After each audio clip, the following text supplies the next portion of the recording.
হচ্ছে একটি তুচ্ছ ঘটনাকে কেন্দ্র করে প্রায় বিকেলের দিকে হালুয়াঘাট ভূমি অফিসের সামনে হেলাল নামে একজন ব্যক্তিকে কয়েকজন কুপিয়ে হত্যা করে।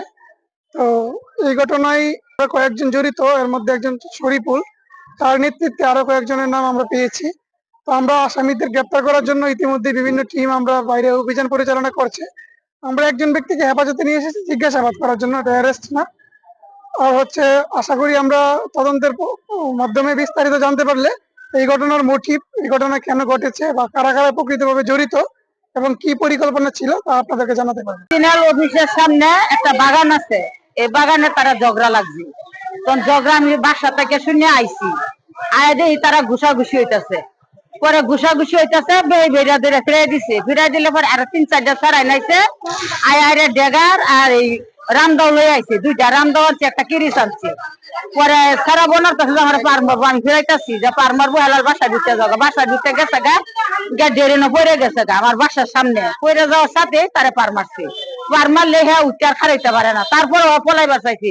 আজ সে গরিব, আগে আমার কথা বুঝবেন, আজকে সে গরিব দেখা তাকে ব্যাপারী পাড়ার কিছু লোকজনে কাজ দিয়া নাকি পার মারছে, আমি চোখে দেখি নাই।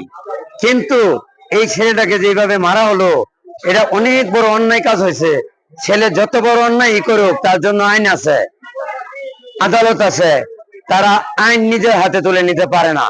অতএব তারা কি জানেন, তারা সবাই ওদের খুনি, যারা যারা মারছে। একটা আমার বাইরে দৌড়ে এসে, এবার আমার মেয়ে কইতেছে মা আমারে দৌড়ে এসেছে। আমি দৌড়ে গেছি, রামদাও চুরি। আমি হাতে বেড়াতে কি হয়েছে তোরা কো আমারে, আমার ভাইয়ের বিচার করা মানে না, মানে ঘুমাইতেছে। আমার স্বামী আইছে, আমার স্বামীর শুদ্ধা ঘুমাইতেছে। পরে কইতেছে কিচ্ছু কইতাম না, আমরা কিচ্ছু কইতাম না, এদিকে মানে ঘুমাইতেছে। আমি বাইরে মাফ করে দে, আমার বাইরে মারিস না, আমার বাইরে মারিস না।